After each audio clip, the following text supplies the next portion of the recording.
my god! Incredible! It lives! It lives. Hi, Kato. How you doing?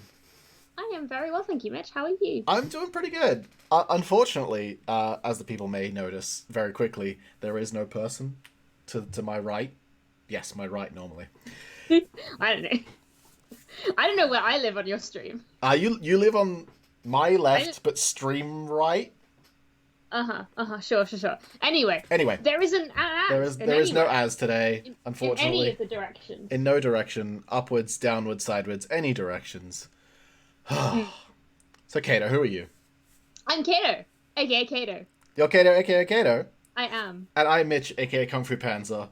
And this is Beyond the Stars, where we talk Yeah. about Clear Skies, the RPG run by Eric Campbell and the Streampunks, which And we have just been raided by we have just been raided by a Senor Eric Campbell, and the Whimsies are coming. And the inevitable follow of people being like, oh wait, this is a show that exists. That's nice. Yeah. This may not be a particularly whimsical episode. There is No, a lot of there's a lot of philosophy and potential. yeah, chat. Oh, thank you, Creatively See. I grew it myself. So, Kato, we are talking about No help from artificial beard growing. no help from artificial beard growing. We are talking about episode 5, Before Hell, which is actually a little bit nicer in the episode than how Yeah. it sounds. Yeah, it sounds incredibly ominous. It's terrifying as It is. a concept as a title. Thank you, everyone who's just followed. Thank you so much. Yes, unfortunately, much like us right now, we were missing some people. A third of the group were not there. Our delightful commander and our delightful ambassador. Yes. But they were puppeted elegantly by Eric as per usual. So when I was watching it, it was like Eric was actually possessed by Gina for a bit there. Yeah. And we were just like, what is going on? Some very effective hologram technology taking over Eric. It was amazing. Yeah, and Eric has talked about, hopefully in sort of future episodes of the show, when they have to have cast missing, with a little bit more notice, they'll be able to get guests in to sort of fill out a bit more of that space. But they did really well being sort of short 2 people this time. Well, I think because the most regularly missing people are going to be Bonnie and Xander, because they do the con circuit a lot, and they're like regularly traveling. So those are quite rigid points in time. So we actually will be able to get specifically like, oh, we know that on March 30th, they're not going to be here. Let's get 2 people in. Yeah, exactly. I'm really sorry that our stream is too high quality for you, Story Girl. That is not something our stream has Oh, wow. ever been accused of. Our stream resolution is too high for people. I'm so proud of us. We are streaming in such good quality. Yeah, I mean that is a thing you can turn down. So you can go down to as low as 160 if your internet should like it. So you can just click the cog and change your current stream. I'm excited that our stream has been declared quality. You guys, I'm the one behind the tech of the stream, and this makes me incredibly pleased. So last time we ended on a cliffhanger, and sometimes cliffhangers are not ended in the most satisfying way. I want to say, like, sometimes cliffhangers are anticlimaxes. I think this is one of those, like, this is not in any way criticism. You always have that thing of kind of, you're running right up to time, you make the choice to sort of cut to the next episode and sort of leave everything for the following week. And, you know, in classic TV, there's always that, oh, they're all, you know, in peril at the bottom of, like, you know, just about to go over a cliff, or, you know, what's going to happen next? And sometimes the reveal, particularly on, like, The Bold and the Beautiful, or any of those kind of really big sitcom shows. Yeah, where they're hanging off a cliff and there was a ladder, like, right there. Yeah. Or they reverse the car and it's completely fine. But you see, it's very classic that sort of cliffhangers don't necessarily result in the same amount of tension at the start of next week. I would say that Trek generally is quite good at that. So I did enjoy the sort of relative anticlimax of, oh no, Wellix has gone missing.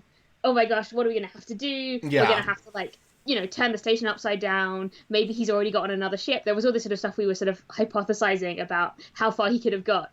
And he's found, like, half an hour later in a biolab. Though, in a very fascinating set of circumstances. Oh, yeah. It's one of those things where, like, as a sort of straight jump from, and now the thrilling conclusion after you've just seen the flashback to last week's episode.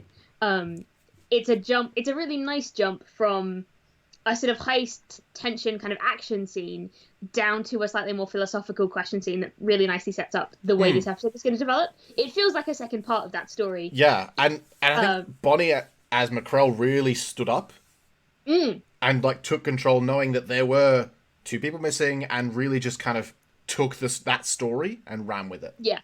Oh yeah, this is really good. I am really loving what Bonnie is giving us as Macrel.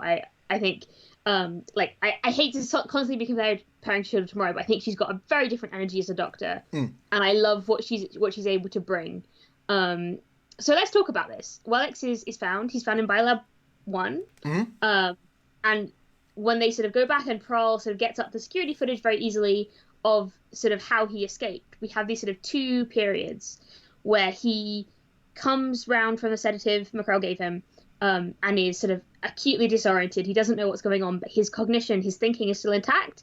And you see that he recognizes that he's in a body that he wouldn't recognize, wearing a different face that he wouldn't recognize. He hacks his way out of sick bay, and he goes on this incredible sort of run through the ship, evading security, going into turbo lifts, avoiding being spotted, nearly killing someone in order to maintain his cover. And you see that kind of really intense, difficult kind of like, you can hear the Mission Impossible theme in your head as you're imagining him kind of like working his way through the ship. And then we have this switch to a sort of a regression and a loss of cognition, where he suddenly becomes much less intelligent, like much less in control of what he's doing, and clearly not using kind of some aspects of his brain to do all that thinking and restraint. So he's shouting just wildly in Romulan, and when he's confronted by security personnel, instead of doing what we'd expect of an intelligence officer, that sort of clever approach, he just charges straight at some people holding phasers, and obviously is quickly subdued. But we do actually see, when he was doing the stealthing around, the preparations to attack someone if he was found. Yeah. I think it's very clear that, like, if this was a test of how good they were at stopping him from getting away, they failed. Quite badly. Yeah. And they're fortunate that he had one of the sort of periods that he's obviously having. So he has, like, and this is pseudoscience? I don't know what a Romulan chip in the brain would do when removed. It's future science. Like, that's not a thing. There's no good comparison to that. As far as, like, there aren't many cases where we put chips into people's brains. There are a couple. But, like, there aren't many, and not in this way, in this place. So it's really difficult for me, because I'm trying to work out and put science and medical language to what is not necessarily a very scientific thing. And I don't expect Eric to have gone away and read sort of 50 neuroscience journals about what might happen if you put chips in people's brains. No, he should have published a journal, done a peer-reviewed study. No. That's not good enough. No. He's allowed to make narrative choices, and then sort of my job as, like, a critic with a particular sort of, like, then is to say, okay, well, what influences might be there? Where does the science sort of stand? Yeah, for sure. That is the fun way of doing science fiction, and the sort of soft sci-fi that Eric obviously tells stories in, rather than the sort of aggressively hard sci-fi, which obviously none of Star Trek is, because if it was hard sci-fi, being psychic wouldn't exist, and neither would probably faster than the light travel. So you've got to, like, you want your hard sci-fi, go elsewhere. Yeah, it's all soft from here. So I think Macrel deals with this in a really interesting way, and, like, Bonnie has very clearly had this on the back burner week on week of, like, finding a proper solution to this. Yeah. Because, like, they already knew this man is going to die very quickly. Yeah. No matter what. Yeah, it's one of those things where, like, there's lots of really good medicine in this episode. Like, when you have patients who are really sick, so they're in intensive care, you do have attempts to orient them. I would say you also try and give them, like, not just familiar sort of things as far as pictures of their families and things, but also orientation. So, like, you can go into intensive care units and they will say, you are in X hospital, it is X day. Yeah. Because when you first wake up and you have no idea what's happened, those things are incredibly grounding. And, like, obviously this Romulan is intelligent enough to work out, I'm obviously in a Starfleet ship and I need to escape. But, like, it might be helpful for as far as like a good medical practice to say you are in a sick bay, this is the start date, particularly because if he's having sort of really significant lapses of consciousness that last for sort of weeks or months, it's important to go, the time is now this is where you're at, time has passed, things have changed, you don't remember stuff. Well, the thing, it's a really common thing that happens a lot with early onset dementia, with people really struggling to find a baseline in their lives because they are losing memory, they're losing time, and having a good support system in place for that is really, really important for their own safety. Yeah, there's a lot to be said for like, and this is something sci-fi is actually reasonably good at. I think there's a couple of episodes of Star Trek where explicitly they wake up in like the Enterprise, but it's not quite the Enterprise, and they slowly work out what's going on, and then the reveal kind of halfway through the episode is actually there are these aliens who tried to make it look as much like the Enterprise as possible, so that they were taken slowly into this new reality as opposed to being abruptly shifted. And that's very definitely something you do try and do, and like trying to orientate, but like just having clocks in places is such an important thing. I was fortunate enough to be on a ward round on a dementia ward in England, and there was a big initiative that had recently happened where they had they'd given everyone a little like a cutout of a clock, and they'd put next to it a thing that just said that your nurse will be back at, and then and the idea was the nurses would all set up the clock so that every patient could look at the clock, the little like clock face next to them. And they'd know, oh, well, the nurse will come back at like this time, and then they'd have a sense that someone was coming back for them and that they weren't just abandoned alone on the ward. Especially if you've lost a lot of time. Yeah.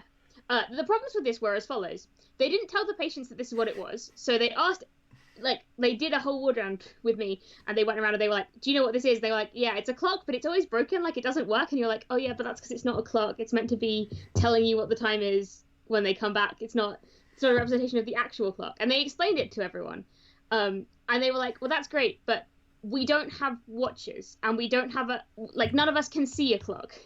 So it's you kind of need a clock in the room to help that happen. Yeah, it's all very well and good to be like, well, your nurse will be back at 3:00. If you don't have a clock anywhere that tells them what time it is now, that is completely meaningless to everyone.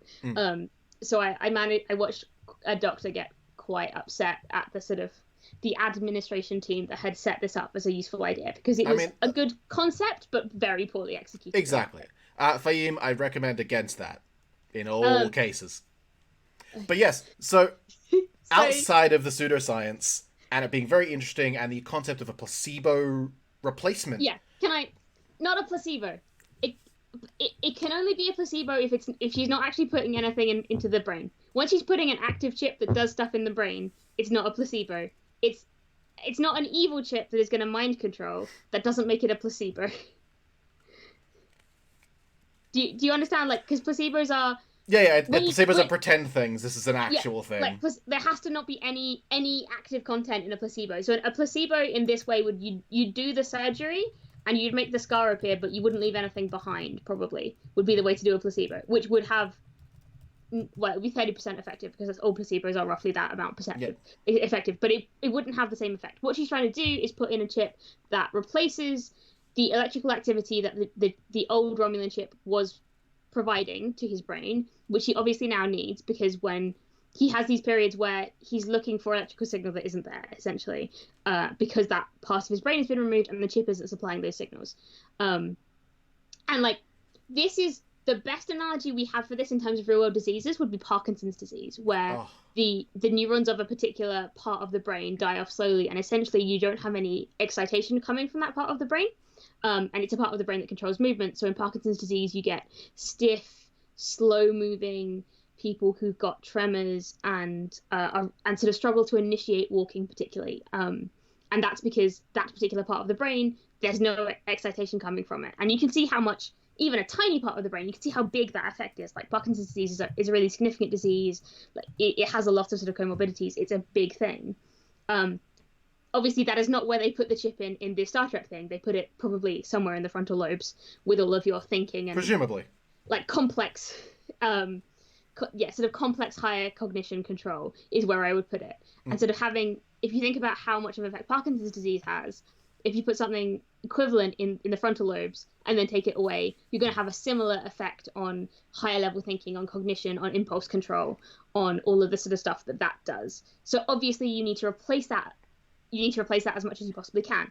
And like with Parkinson's disease, there is a thing you can do with deep brain stimulation where you do implant an actual sort of thing to create the electrical impulses to overcome the lack. And there is a treatment for Parkinson's disease where you do implant an electrical stimulator into the brain, and it overcomes some of the sort of more significant side effects like the tremors, because it's providing that electrical activity by being electric as opposed to by being part of the brain. Of course. So it's really cool. Like there's some really solid science behind what Bonnie is trying to do in creating this chip. It's really it's really awesome. It is stuff. Fascinating, but it also raises a point that we were really in depth on in SHIELD, which is the question of consent in medical procedures. At this point in time, to what extent does the Tromulan have agency and have the ability to self-determine and make decisions? Yeah, and that's a really interesting one because the answer is it depends. So this actually, like, this is an area of consent that didn't really come up very much in SHIELD. Yeah, for sure. Because for most, I'm really sorry. This is going to be a heavy med thoughts stream because for many reasons. But this is really cool medical stuff. So normally with SHIELD, we were having discussions around the right to violate sort of autonomy for sort of medical for military reasons. So like the right to say, well, I've got a responsibility to keep you safe so that you can keep everyone else safe. That's the sort of requirement. I think it's important just for those who aren't super familiar with Star Trek to understand that whilst the captain is in charge of the ship, under special circumstances, the doctor can override that leadership. Yeah. Particularly for medical stuff, and usually only when it comes to the captain. So usually what happens is the doctor can say the captain is unwell and override the captain. Yeah. But the doctor can also go to the captain and say, I think this group of people is going to die. We need to divert. And the captain can say, I recognize that you've told me that. I'm making the decision not to, if they want to. Because the choice is, the captain is responsible for the entire ship. And the only way the doctor really gets that choice is to sort of say, I don't think you're safe running the whole ship. To get back to the consent issue, so with this Romulan, the problem is that he is having fluctuations in levels of consciousness.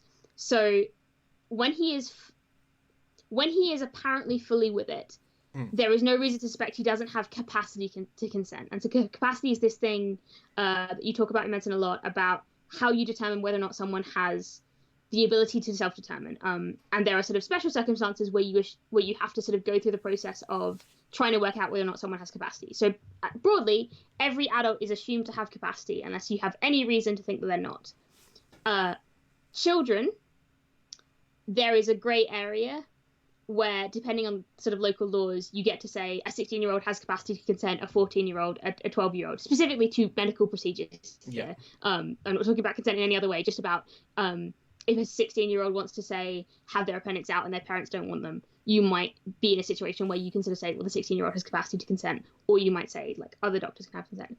The only reason you would look at an adult and say, I don't think this person has consent, we need to dig into this, is if you think there's anything interfering with how they think. Mitch, do you think there's something that interferes with the way this Romulan thinks? Nothing that comes to mind. So, yeah. And so then we get into the more complicated assessment of whether or not you actually have the capacity to make a decision. So you have to be able to take in information. You have to be able to retain that information. So this is where lots of people with sort of late-stage dementia fail, because I can tell you a fact and you can repeat it back to me, and then I can ask you to tell me it and you've already forgotten it. Or in an hour, in a day, in a week. No, so it doesn't matter if you forget it it doesn't matter if you forget it. You only have to remember it for long enough to weigh the balance of your opinions. So if you forget it in a week or a day, that's fine, because I only care about your ability to weigh it up right now. Because capacity to consent is not fixed in time and is not fixed in sort of place. So you can have capacity to consent to, say, being given a glass of water, but not necessarily have a big procedure, because you may be able to understand the ramifications of one and not the other. But it's also time specific. So if you have the capacity to consent now, like if this Romulan has capacity to consent when he's feeling perfectly well and is able to have discussions with the captain and Macrel sort of coherently, that's one thing. That doesn't mean he will always have it. And when he sort of has that moment where he goes, I don't want to use any sort of like, there's lots of really bad terminology that is rushing to my head, like feral, for example, which is obviously not what's happening. But in that moment when he was attacking wildly the security crew and just yelling in Romulan, he probably doesn't have capacity to consent then, because obviously there's something going on in his brain that's lost him that ability to reason in that higher way. So why don't we use the classic Star Trek terminology? Compromised. Yeah, compromised. But just because he's compromised in that moment doesn't mean he won't ever be able to consent again, or he won't be able to consent. So you always are rechecking. So where were we? So you've got to get the information, retain the information, weigh the balance of the probabilities. So say, if I do this one thing, probably this thing will happen, the risks are this. If I don't, then the risks are this, and these are the sort of upsides. And then you have to communicate your decision back. There's nothing in that says you have to make a good decision. You can make an absolutely terrible for your health decision. That's fine. That's it is entirely it is entirely about whether or not you can adequately sort of weigh up the risks and balances, and then it's about communicating your decision. So I think that the thing is, with this discussion, it's going to become more and more important over the next few episodes when that decision gets made. So I don't want to dwell on it too much today. Yeah. But the thing I want to dwell on is this dude he's incredible. Yes, like he's very good. So good. I do want to, like, just before that, I want to like give a real shout out to Bonnie. Bonnie has obviously been trying to get this chip off the ground since they got to Earth. I think it's got to a point now where there needs to be a little bit of a conversation out of game between Bonnie and Eric to set up like how quickly she's going to be able to do this. Because like every episode, Macrel is saying, "I'm talking to Lacat and Tech about this. I'm trying to get this sorted. I want to get this made. Yeah. I want to." Either they need to be having roles off stream to determine how long this is going to take, or like do a sort of off stream extended task around it, really. But it feels like Bonnie has been having Macrel working about this and thinking about this for the month since they left Earth. This is definitely not something that has been on the back burner. This is not something that has just come up now because Wellix has got sick. This has been an ongoing thing. Yeah, because they've been aware. I want to see a little bit more sort of from Eric of, yeah, you've been working on this. It's probably 2 weeks away still. Or there's a couple of things you need to understand more. You need to run some more scans. I want to see kind of that discussion happening. Because I feel like Bonnie can't advance until Eric says, yep, good, let's roll for it. I also think it's especially advantageous considering that Eric has been liberally using time jumps. To have said, in the last 2 months, you've done this, this, and this. You've achieved this, you've done this, you've gotten the X amount closer to a solution to this problem. Do you know what? This would be a great use of Star Trek Adventures extended task mechanics, which we don't need to go into now because they actually haven't come up on stream. Yeah, of course. But they are one of those nice things where lots of the mechanics for Star Trek, I think, are very complicated and difficult to get into in a 3-hour time-limited stream. But something like the extended task, where you know you're going to have time jumps and you're going to be jumping between sort of longer periods of time. There's a really good mechanic for spending momentum to reduce the amount of time it takes, for like complications and failures, increasing the amount of time it takes for there being consequences. There's a really nice way that you could have running parallel to the actual RP of sort of tracking that kind of stuff. There are lots of mechanics in Star Trek Adventures that I look at and go, I wouldn't want to run that fast in a sort of high intensity in a high intensity way, but spread out over multiple scenes and sort of cutting back to it, but also spread out over multiple games. I can really see that that extended sort of task thing work. But it's kind of like diplomacy. It's not a thing you want to rush. That's diplomacy, the game, not diplomacy, the interaction between two parties. Yeah, so that's one thing I just want to give a shout out to Bonnie. Like, yeah, she's absolutely been really on top of the medical stuff. This has been really quality. Like, this whole episode is a really strong medical episode from Bonnie. That if you had any kind of worries about, like, the Doctor is a difficult character to play. There's lots of ethics in the Doctor. Eric was talking about, like, earlier in his stream today, diplomacy and law and medical sort of stuff being these big complicated topics with lots of real world implications, where you can sort of get in trouble because of the sort of the implications your RP has on everyone else. Yeah. And also you're dealing with medical and law that isn't real. Yeah. Yeah. I can look up how a human works. I can't look up how a Bajoran works. No, not a single way. No. But yeah, so it's fascinating, and Bonnie's doing an absolutely wonderful job. And again, we've already talked about the direction that she's taking with the Doctor versus what we had previously. So I'm really excited to see where that goes, especially considering the context of the rest of the episode. Yeah. Yeah. But before we get there, into that fun stuff down there, we have to talk a little bit more about intelligence. Let's talk about the way that they're handling Dr. Wellix going forward. So they failed the test. They did not prevent him from escaping. I enjoy the way Azari kind of goes, okay, he had one chance and he obviously can't be trusted. Now he gets everything. Yeah. I really enjoy the description. I like how quickly and succinctly we go through the increased, like, the heightened security. Like, this, and not a big thing is not made of this. It's just he's going to have a 2-officer tail. He's going to be tailed remotely by sensors. He's going to have a comm badge. He's going to have a keylogger, so I know absolutely everything he's doing in the system at all times. One of the things I loved, which was Eric as Exio being like, you want me to watch him? I'm basically the ship. Anywhere he goes, I see him. Yes, which is another sort of really beautiful thing that I want to see how that works, how Exio keeps an eye, how Eric sort of creates that, like, obviously he can just spend threat to be like, well, you missed that he went rogue. Like, that's completely fine. Yeah, for sure. But I really like the idea that Exio has this ability to keep, like, a supernatural, essentially, ability to keep an eye. I also enjoyed Sam/Azari's face when Exio made that offer, because that was a beautiful moment of sort of pure love at just the possibilities of the remote. Man, Azri's going to smooch a hologram. It's going to be great. See, I have complicated feelings about Captain First Mate relationship. We know, Kato. We don't been you. Not on the ship. That Azri's too busy smooching Solon, so it's fine. Yeah, fine. That's fine. Sort of. We'll see. But it was great. The one thing that I really loved was the interaction between Azri and Prahl, and then Prahl and Wellix. So Azri and Prahl being like, no, cool, we got this. Yeah. This is how we're doing this. The full paranoia. The full paranoia. It's such a great... And instantly, like, it was just like, Prahl's like, yep, got it. Easy. Yeah. Done. What? Yeah. And, like, as though he's already, like, got a spreadsheet in his room with, like, all of the things he needs to do for the full paranoia. He's a very good security officer. Of course he has. He is great. I love him. He also had some really good interactions with Azari about, like, obviously Starfleet intelligence is telling us everything they can. And absolutely. You can see his frontline officer not being talked to by the higher-ups. You can see that kind of like, yes, of course, Starfleet intelligence is telling us everything they can. I mean, of course, full paranoia. We love Friend Computer. Friend Computer is the best.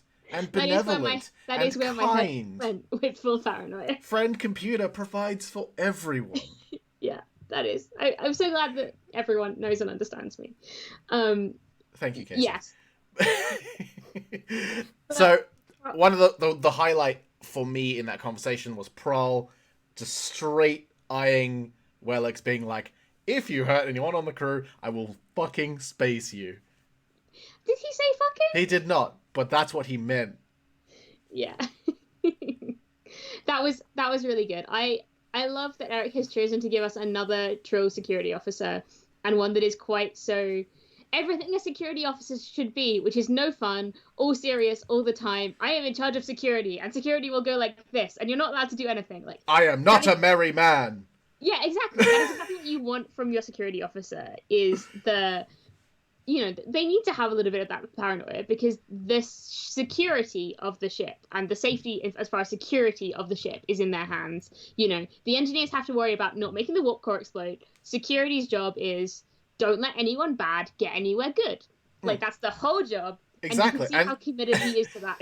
Especially because he's like, there is one giant fuck-off security threat. I need to deal with this. It's fucking great. I love him. I love... Oh, he's tops. But I think another thing that happened before we get into the fun stuff of the episode, which is the penal colony, Jane and Tech clearly have not spoken. Yeah, and I think I really like this. I like that we're not pushing resolution into this next episode. It's not a kind of one and done thing. This is going to be something that really deeply affects their characters and their relationship going forward.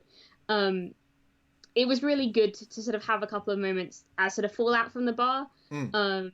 So we had McCrell just dumping a bunch of backstory Here on you go. Jane. Here is a nice big present for you. I really love this episode as an episode of just Bonnie doing all sorts of amazing stuff. Like, this is a really great giving the fans what they want. So we have Reiku, which is Tech's brother's name, and the fact that Tech doesn't know how he died. Does McCrell? Yeah, that's an interesting question because that's not what she said. Yeah, Tech does not know how he died. Yeah, and she followed that up with, he was a good person, but not a great one. Which... Xander's face at that was like, yeah. Ah!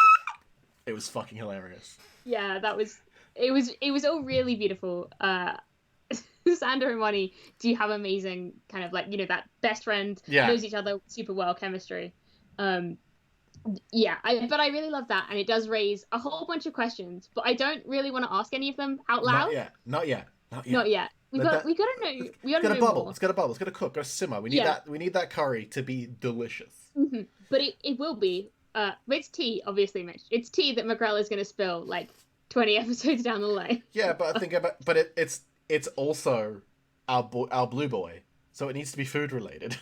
Yeah, I don't think. Okay, it can be like a complicated tea thing. A tea curry. I don't know. It's fine. Anyway, the other kind of fallout from the pub was very much that Olin and Vren clearly shared a moment at some point. Yes. They had a little that Eric narrated very beautifully and kind of acted as both of them. But obviously they were both being sort of run by Eric this game. So we didn't actually get to see that conversation. But I hope we revisit it next week. As like a quick sidebar at the start of the episode or something like that. And I'm really excited for that because I love my boy Vren. He's such a good boy. I'm also really interested to see with how Olin deals with the fallout of not handling Vren correctly. Yeah, I mean, I think, again, like the Lakat and Tech relationship, this is a relationship that has had a kind of really significant, has hit a roadblock quite early on. But I think those relationships often end up sort of stronger or feeling better developed in sort of like, in terms of a long form RP narrative like this is. When you have this sort of early conflict, there's a lot of great stuff when you can look back and go, oh, do you remember when like we hated each other, or, when we felt awfully towards each other, and see how over like a whole year we've grown to become friends. So the classic Thrulo. Yes, exactly. I was trying to avoid like just narrating we were enemies and then we were friends and now we were lovers like I do every week on the show. Every single week.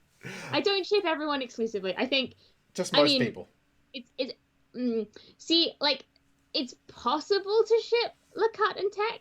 I don't know if I do. Nah. Like, I very much want them to be friends, and I want them to have a good, strong relationship built off the basis of the sort of like these difficult moments will make us stronger friends in the end.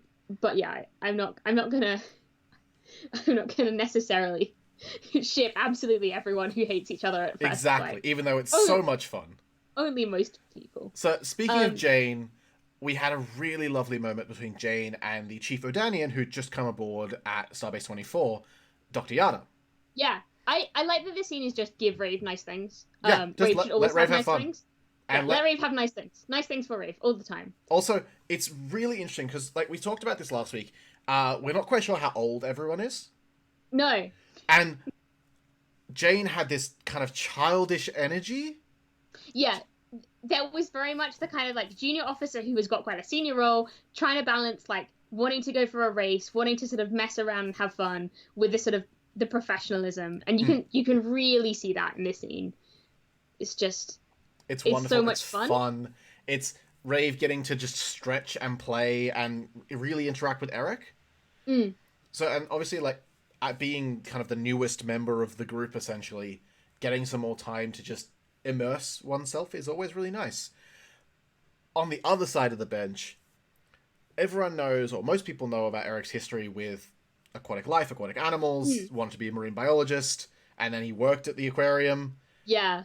The guy has this affinity for being able to understand and describe aquatic life. the way that Dr. Yata interacted with Jane, not only, and it's the thing that a lot of GMs that I've seen miss, especially when dealing with like quite alien creatures, is not only the voice or the way you're holding yourself as a person, is informing how that creature moves. I love the little like kind of like the wink smile thing that we have going on, and like the laugh. Yeah, there's a lot of really good emoting in a very non-human way coming out of like Eric and aquatic creatures, and you can kind of see like Eric has experience with dolphins, Eric has experience with like these kinds of creatures, and can draw parallels. And like I have a little bit, like I've seen dolphins a fair amount. They're little like, shits. Yeah, exactly. But like I've spent a fair amount of time on the water, and that allows you to spend a fair amount of time with dolphins just because they like stuff and they're curious. But like I can read a lot of dolphin in some of the way these creatures emote, which is really cool because you can see where it's building, but also it's a very non-human way to emote. Yeah, and it was really fascinating just having this moment of communication in a very pure and playful sense, especially when talking about the racing and the kind of like trying to communicate sarcasm at the same time in a very clearly what was not normal communication for Dr. Yada. Yeah. I just really love this scene. I love everything about the fact that these are characters and that they're going to be sort of important or relevant going forward, and that Jane is forming a relationship with this scientist, and hopefully we're going to like, there could be a mental relationship. It's really great leadership. It's like, I've got a new chief scientist. I am the chief scientist. I have a new chief of this specific discipline. Of this specific thing, yeah. I need to get and make friends with this. Yeah, but also I think, like, Dr. Yada has a very different, yes, Jane is the ranking officer, but this guy has a lot of experience, and I think there's going to be, like, I'm hoping Jane can find people outside of the sort of, like, the core bridge crew and the senior staff that she can talk to and interact with and get support from, and we can see kind of like those kinds of relationships forming, like how Tech has Dari and like very clearly, and Singh, Dari and Singh. I love Singh. Singh is the best. Like he's so chill. Yeah, he's great. It's just like yes. Here's the Borg kit. Off you go. The one thing I really liked was the reinforcing of the Odanian kind of thought processes. So Dr. Yada was like, yeah, every time I get on a Starfleet ship, I have to come in and rewrite all of this because none of you understand. You just don't think properly. Yeah. I love that. I also really love I don't know whether it's a value that he has or just a really great line. This like, the opposite of hate is not love, it's curiosity. It's a top line. I love it. It's a really beautiful, like, it's a beautiful philosophical statement that I'm really into as just a concept, and I love what prompted it, which was Jane saying, "What can I do to make this relationship be better? What can I do to make you more comfortable on this ship?" Oh, Jane. She can't ask that to the person she wants to, Mitch. No, of course. That's why she's asking it. No, forget about that. Yeah. We'll never have a good open conversation. Never use your words. That's terrible. So, is open conversation going to become the new insight checks? Yes, it will. It will absolutely. Because Asri's making insight checks out the wazoo. I'm so proud of Sam. I'm so proud of Sam. Yes. So, Kato, do you hear a baby crying? No, I do not hear a baby crying. What? See, for context, that is like a really like weird and niche thing that police can do, is they can claim they heard a baby crying and then go into a place that they were not legally allowed to enter. I see. So I call this the Artemis Fowl defense. Another frame for it. Yeah. So like in the book Artemis Fowl, very early on, Artemis Fowl is about fairies who have like traditional, like lots of very traditional like old fae laws, like have to be invited into a home, into a human dwelling, or they lose all of their magic. But fairies are super high tech in the Artemis Fowl books. So there's a whole conversation where somebody hears a cry for help, and goes, I'm going to go charging in. And they have a whole conversation with their legal department about whether or not a cry for help can be considered an invitation into a dwelling, or whether or not, therefore, they can go in the building. Yes. And the answer is yes. Yes, they can. Yes, they can. So we had a cry for help, a distress call from the Okaris Penal Colony. Yes. Take that again. The Okaris Penal Colony. Nailed it. And it's a fascinating place to be. And Sam lost their shit. What? Well, you know, the Borg, they're fine. Just a cheeky bit of Borg. 90% of the population of the colony is Borg. On a moon, in a like on an L-class moon, you know, with I really like the different relationships, because like Sam definitely loses their shit, but Azuri doesn't quite. Like, there's lots of very different attitudes and responses. Like Lakat is kind of still being, I would say, quite childish in the way that they're interacting with Vren. Snarky. Yeah, like I want to know what's going to happen with Lakat and Vren's relationship. That's another relationship I'm really interested in seeing how that grows and develops, because Absolutely. it is fierce at the moment. It is just sharpness, and like Azuri is perfectly valid to be like, I'm sorry, Lieutenant, were you saying something? Was there something you wanted to like contribute? Yeah. And the answer is no. Lakat's making a comment at Vren's expense about the fact that Vren has like relationships with Klingons, which is not a great or professional thing to do. No, and I'm just like, yes, Ravity is doubling down. Jane is the worst. She's terrible. She's not terrible. She's just got many, many things to work through. But I love that. Like, those are really great choices. Those are great action choices to be. It is always difficult to be the grit and to be the thing that slows things down and is uncomfortable. Like, there's so much temptation to be like, yeah, everything's fine. We're just all going to be fine. And finding a way to be grit in a way that actually is helpful for everyone is so important. And Rave is making such good character choices in the way that she is, like, definitely needs to be called out on by the captain. Yeah. But, like... And as is being pointed out by chat right now, Jane absolutely has foot and mouth disease. Yes. Just consistently. To be fair, it's a thing that large numbers of the crew have, I will say, looking at Mackrell, who has definitely not been hitting the nip. Don't tell anybody. No. So, so like, there's that. Then there's Tech, who is... just fine?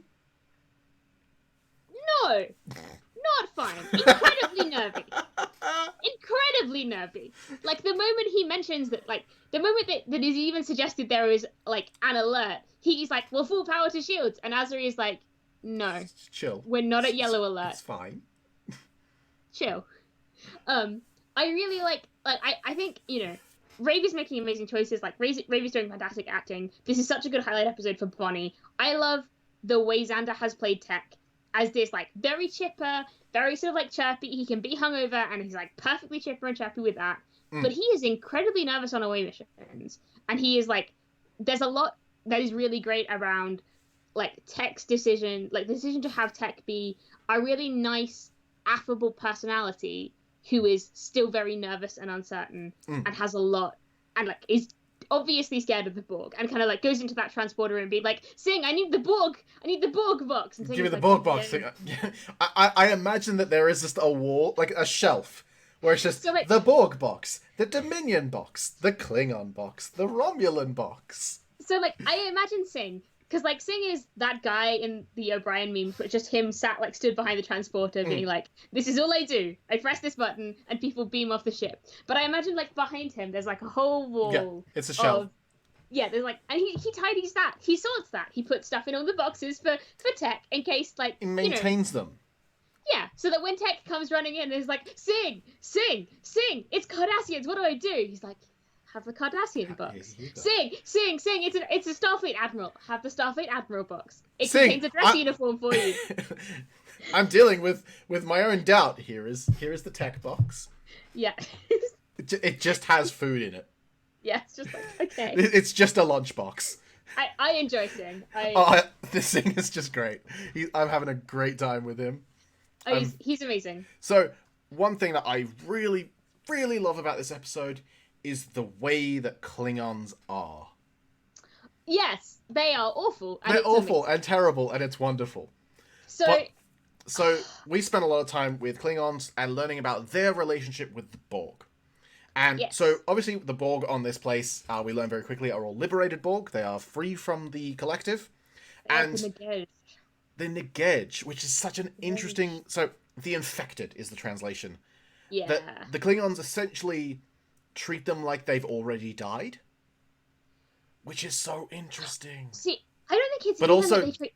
It's worse than they treat them like they're already dead. Like, this is so... and, like, this reminds me so much of kind of, like, traditional samurai. Like, you must not get captured. You must not get taken hostage. If you, like, surrender to an enemy, that's a betrayal. Like, it's all of that kind of toxic warrior masculinity culture, like, built up into, like, Klingons. So Klingons are, like, your classic Viking samurai people. They are incredibly... Like, they are every warrior cult, like, nation on Earth, times 1,000 in space, with badly designed weapons. It's very terribly designed weapons. No, the Macleth is okay. Yeah, the Batleth is stupid. The Batleth is very silly, and it's great. I love it. Yeah, it's lovely. But, like, you can see all of that, because, like, there's this whole thing about don't get taken hostage, don't get used against your family, like, you die fighting. You don't... Like, there's a huge amount in Klingon warrior culture. Also, Klingon warrior culture, incredibly hypocritical. That's terrible. It's the worst. Like, Klingons don't take hostages except for when they do in order to win battles. Klingons don't get captured except for when they do in order to win battles. Exactly. Like, there's a lot of... ridiculous. Like, so much of TNG is about Worf being a child of, like, dysphoria and being, like, raised in a culture that told him all of the things about the culture without the realities of them. So, like, Worf is raised on the idealized version of Klingon culture, where everything that is said is 100% true, and he spends his entire time on TNG addressing the fact that Klingons say one thing and do an entirely different thing. Which is a great arc for him. It's really interesting. It's incredible. And the thing that fascinates me about this is that initially, a Klingon warrior taken by the Borg is considered dead and died and gone to Stovikor.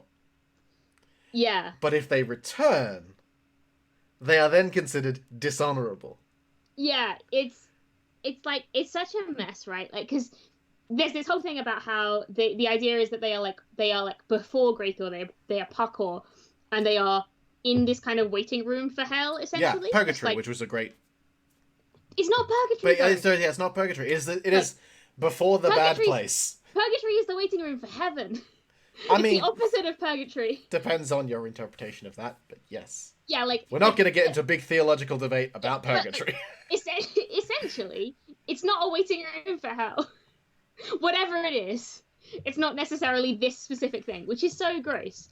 And, like, there's a huge amount, because, like, they are being treated as worse than dead. They are being treated as infectious. They are shipped off to this, like, isolated colony. No one is having contact with them. They are kind of, like, hated, feared, and mistrusted. Like, that High Command is meant to be helping. Yeah. They should be giving them supplies, and they haven't had contact for a year. No one has responded for months to this, like, this distress call. They are being shunned and ignored on such a huge level. And it's so interesting because these liberated Borg Klingons no longer identify as Klingon. Yeah. They abandon their names, they abandon their culture, they become something new. Which, like, I would if my culture abandoned me. Oh, absolutely. It makes complete sense. If your culture is really like, you're dead to me, go be less than dirt. But I also think it's really interesting in the broader context of liberated Borg, which is, like, we see Picard as very much your, like, idealized version of how a liberated Borg works, and, like, the very specific way that Picard was when he was assimilated means that, like, he's got a very specific scenario. But you compare him to Seven of Nine, who doesn't really take on her name, like, her human name. Yeah. She remains Seven of Nine despite being liberated, and, like, people just call her Seven. But then we have Hugh as well. Yeah. Who was similar to Picard and went there and back again. Yeah, and we have lots of sort of different takes on, and it depends on, like, how long you're Borg, whether or not you were Borg as a child. Like, there's all sorts of really interesting stuff, and I think it's really easy to see how these people who have been rejected by the society they want to return to would retain a lot of their Borgness because it's the only identity they have. And, like, it's the only thing they've got left. Which is awful. It's terrible. And just even the whole story of, like, these are all survivors of one specific ship, the Tamek, that fought a whole Borg sphere, and that is a whole thing. That's a whole thing. Has very clearly set off a whole bunch of questions as to like why there was a sphere in Klingon space if it wasn't Klingon space and they went somewhere else, and why it was only one ship against the whole sphere, and why these people have been shipped off, and whether it is just because they're Borg or whether there's something else going on. But like this story about just, which at its heart is just like Zhang, a father trying to find his daughter, knowing that his daughter might well be dead, and discovering, in fact, a whole group of survivors who aren't his daughter, and deciding to take them on and look after them in the way that he was planning to. Like, it's and it's a beautiful choice. Like it could be its own story. Like that guy is very clearly the hero of a story. Yeah, that is very clearly a beautiful, like, proper Klingon opera level tragedy where it's mainly about her, and like it's all fighting and warriors, and he comes in at the end to discover she's dead, and there's lots of like, you know, sad Klingon arias. I can see it. Like, it would work so well as a Klingon opera, because it is high melodrama tragedy. It's beautiful. So there are only two non-liberated Borg on this penal colony. First is Zhang, the commander, and then we have the terrible no-good boy, Chirek, who has been assigned to be the aide on behalf of Klingon High Command, and is being just not that at all. Yes, and I like that. I like that it's very kind of clear, and we sort of like. I like that they're not entirely straightforward with the Federation, like, straight up. They're like, there's lots of kind of slow discussion, and Zhang has to like really learn how to like trust these people, and it slowly comes out that like, actually, as far as this guy's concerned, Chirek is there as his handler as well as the handler for these these liberated Borg. He is the guy who is really controlling the Nagash, and he like clearly has such a grudge against them. Yeah, and is very clearly like. I mean, it's really interesting, right? Because at the moment, there's all this sort of medical mystery stuff going on around, like, Macrel and Tech kind of together work out, like, the reason everyone is so sick, the reason this whole distress call is there in the first place, is because the Nagash are just dying off. These, like, liberated Borg are dying off, and it's apparently because their regeneration pods that allow them to sort of effectively sleep are failing. Mm-hmm. And that might be because there have been no resources dropped off. They're meant to be getting resupplied from somewhere, and they are not. Or it could be deliberate acts of sabotage. Yeah. And it's basically meaning that they can't sleep, and that's bad. And when you can't sleep, you get infections and you die. And that's what's happening to them. Yeah, absolutely. And it's fascinating. And I think obviously there is this big mystery and big sabotage leanings because of the fact that Chirek has this clear antagonism with the liberated Borg, with the Nagash, and this clear villainizing of Chirek, which is... why I want to offer an alternate solution. I mean, yeah, like 100%. It is a very convenient and clear narrative that goes, Chirek is a Klingon warrior, like, of the warrior caste, is very, like, proud and noble, and has been stuck here on this moon to look after and babysit these people. Yeah. And you can see it would be really convenient for him if they all died off kind of quickly, and he could get back to being a warrior in the Klingon Empire, rather than babysitting someone for the rest of his life, or, like, babysitting this colony for the rest of his life. Yeah. But if I was to tinfoil hat... I mean... And I'm gonna tinfoil hat. I mean, I agree with you on this tinfoil hat. That is a very clear and straight solution. It may well be the solution, because, like, you know, we don't know to what extent this mystery is going to become like an ongoing thing, or whether we were sort of 5 minutes before the end of the answer at the end of last episode. But this is like crying out for a twist. Yeah. So in my head, it's one of the Borgs. Yeah. In an attempt to have one final act of independence and a big old fuck you to the Klingons. See that would be interesting, but I would hope that they would know of themselves. Like, it's really interesting, right? Because, like, I could totally see that. It would be really tragic and sad, because it would be such an ineffective fuck you to the Klingons in every way, shape, and form. But like, fuck you, we'll do exactly what you want, which is to die. But the thing is, dying on their own terms is one thing. But also, it could be, like, there's essentially there's 4 options here. There are so many options. It's Chirek. Yeah. It's one of the Borg. Yeah. It's just an accident. Yeah. They haven't been supplied by Klingon High Command. Yeah. Or it's Zhang. Yeah. And all of them are, like, tragic in different ways, right? Yeah. Like, Chirek is the most straightforward, but also the least murder mystery of them. Yeah. Like, I recommend the sitcom, the radio sitcom Cabin Pressure to everyone. Cabin Pressure. It's the best thing. It's the single funniest sitcom I've heard in a long time. But Benedict Cumberbatch plays Benedict a character. Cumberbatch gets to be funny. Yeah. For all of you at home, Benedict Cumberbatch is hysterical. I actually have a point, and it's a really good one. Okay, go ahead. Sorry, continue. There is an episode of Cabin Pressure where Benedict Cumberbatch is the lead investigator on a case of a stolen bottle of whiskey, incredibly high stakes, and essentially is being helped by an idiot who continually compares him to Miss Marple, the world's most famous TV detective. Yes. But basically this other person is going around going, but that's the most obvious. That's who I always thought it would be. That's not who Miss Marple would have picked. Miss Marple would have had like some other person. And like, there's always a subversion in those mysteries. There's always you've always picked the wrong person. There's always that like extra question. And so I am curious about how, and even in Trek, this is a really straightforward, beautiful moral story that you can see is crying out for that third act twist to sort of like twist it around. And the aria that twists it all in this Klingon opera. Yeah, exactly. Like before the second ad break, there needs to be a twist.